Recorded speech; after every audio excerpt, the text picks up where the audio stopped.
Avez-vous déjà réfléchi à la destination du voyage de vos rêves? Moi, j'y ai déjà pensé. Et pour être bien ici et maintenant, je vous propose de plonger au plus profond. Bienvenue dans le podcast Tendre une main pour soi.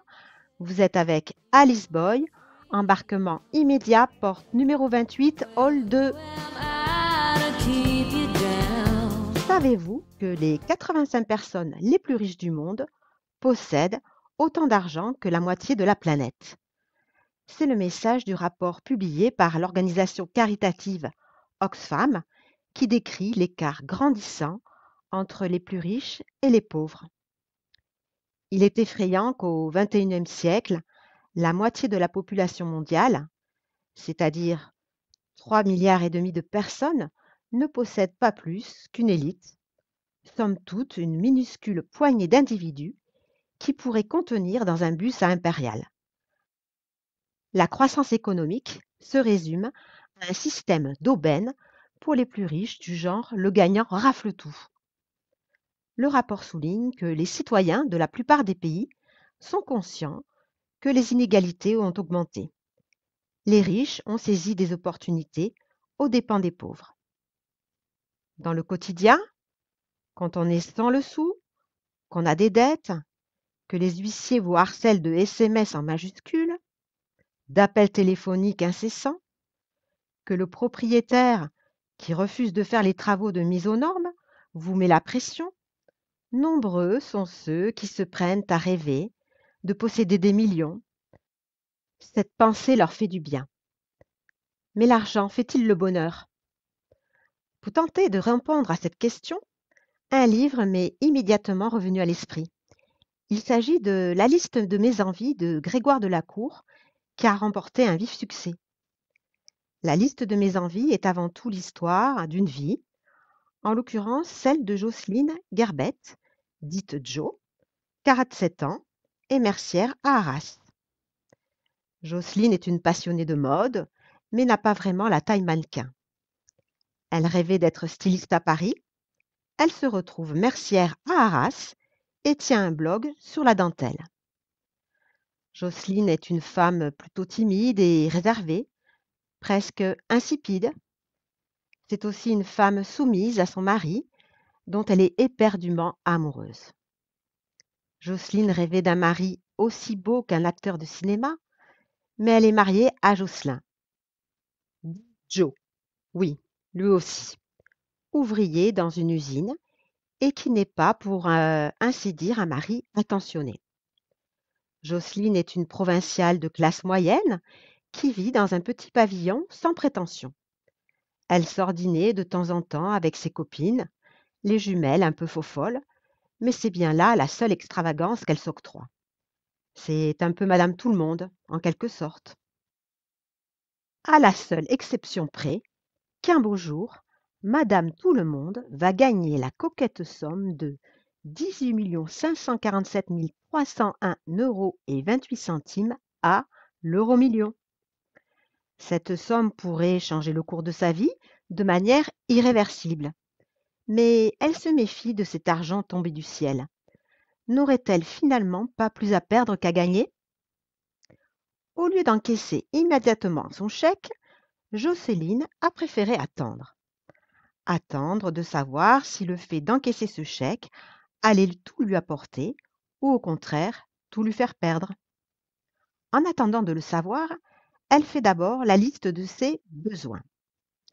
Une lampe pour la table d'entrée, un porte-manteau perroquet, style bistrot, une sorte de plat pour ranger les clés et le courrier, 2 poêles Tefal, puis la liste de ses envies. Partir en vacances seule avec Joe, pas au camping mais peut-être en Toscane. Demander à ce qu'on change papa de chambre.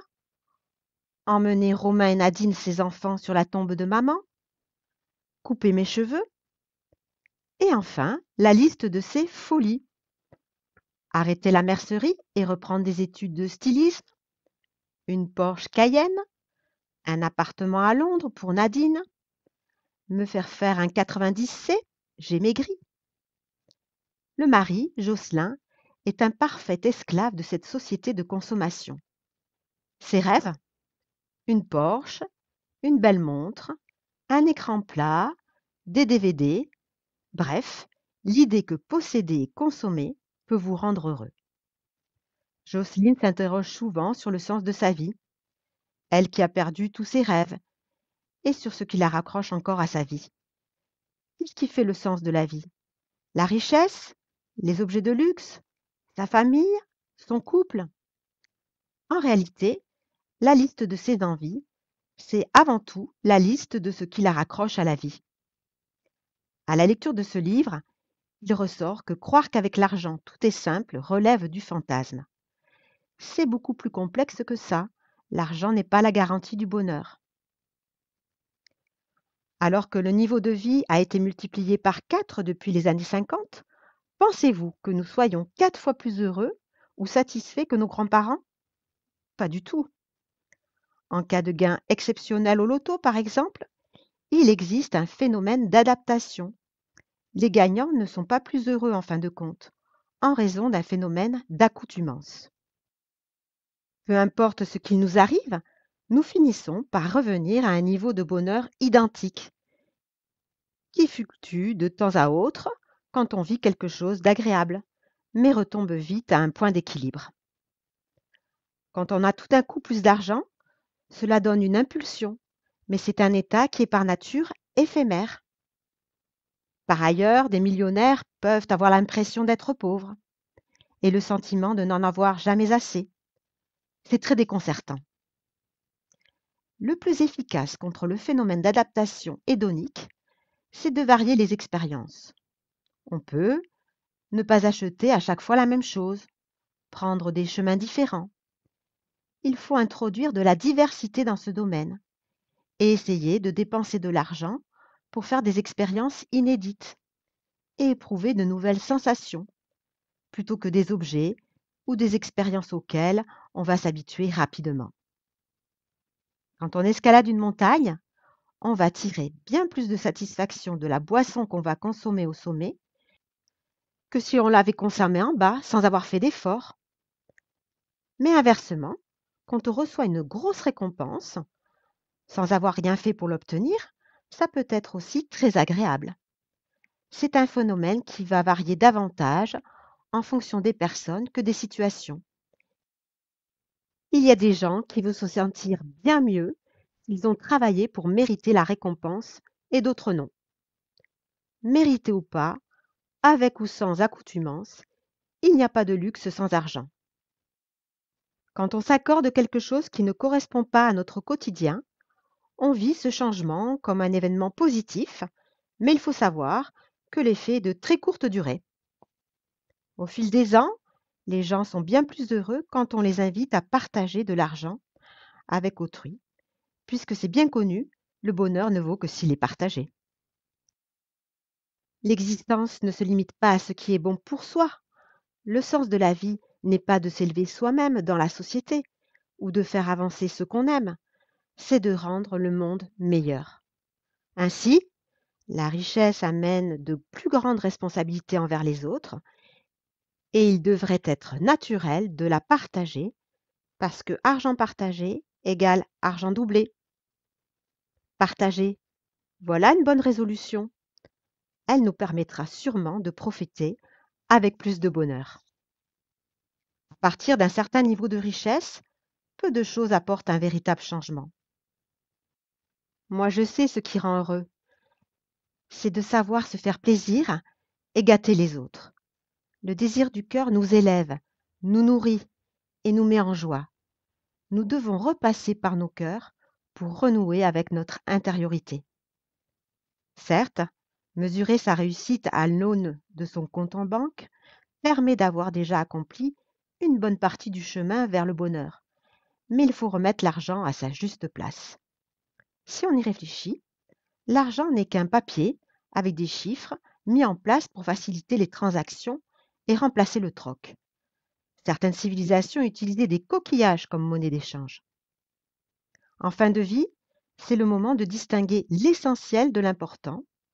Ainsi, à l'aube de sa vie, les gens ne parlent pas d'argent, mais de regret de ne pas avoir assez déployé d'amour. Avec l'argent, on recherche à l'extérieur un problème à régler à l'intérieur.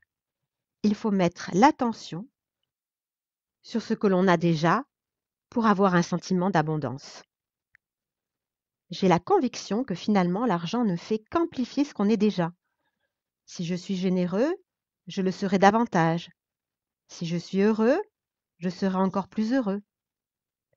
J'essaie de cultiver une confiance en la vie qui m'amènera toujours des solutions. Je tente de calmer mes peurs, de les faire taire, pour me lancer, passer outre, leur laisser moins de place. On a peur de quelque chose qui pourrait éventuellement se passer.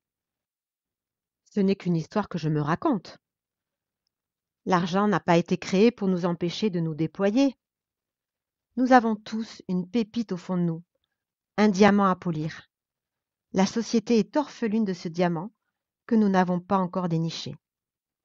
Le monde ira mieux quand nous oserons être nous-mêmes et offrir ce que nous avons à offrir et à rayonner. Les histoires d'argent ne doivent pas nous empêcher de rayonner et il est urgent de reconstruire nos églises intérieures. Je voudrais maintenant vous livrer une histoire courte mais inspirante. Dans un petit village de l'Amazonie, une anthropologue suggéra à des enfants le jeu suivant. Elle déposa plusieurs bonbons sur une table à environ 10 mètres de ceux-ci. Puis elle dit: le premier ou la première qui atteindra la table en courant gagnera tous ces bonbons. Au signal de départ, les enfants se regardèrent et marchèrent ensemble, au même rythme, vers la table afin d'atteindre celle-ci tous en même temps. Puis ils divisèrent les bonbons en parts égales. Finalement, chaque enfant s'empressa de déguster sa part. Étonné, l'anthropologue demanda immédiatement pourquoi ils avaient agi ainsi, alors que l'un d'entre eux aurait pu avoir tous les bonbons. Un enfant répondit spontanément: comment l'un d'entre nous peut-il être heureux si tous les autres sont tristes? La richesse est intérieure et ne me fait pas tourner la tête. Si ce podcast résonne en vous, je vous remercie de le partager avec les personnes de votre entourage. Vous savez que vous pouvez me retrouver sur Facebook à Tendre une main pour soi, Alice Boy. J'attends vos commentaires toujours avec beaucoup d'impatience. J'adore vous lire et je vous dis à la semaine prochaine.